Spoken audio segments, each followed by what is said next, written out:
ఓ పక్క టాలీవుడ్లో కీ మ్యాన్గా సత్తా చాటడమే కాదు, తన పర్సనల్ లైఫ్లోనూ పర్ఫెక్ట్ ఫ్యామిలీ మ్యాన్లా ట్యాగ్ వచ్చేలా చేసుకున్న దిల్ రాజు ఇప్పుడు తన బామ్మర్ది తరుణ్ ఇంటర్వ్యూ కారణంగా సోషల్ మీడియాలో వైరల్ అవుతుంది.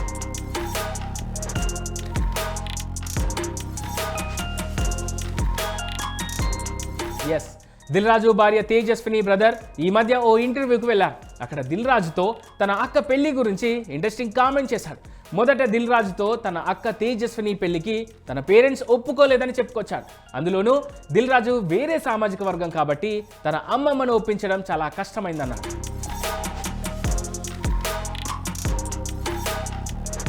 అయితే తన అక్క సంతోషం కోసం అందరం పెళ్లికి ఒప్పుకున్నామంటూ చెప్పుకొచ్చాడు. ఇప్పుడు మా అక్క విషయంలో అందరం హ్యాపీ అంటూ చెప్పుకొచ్చాడు ఈయన.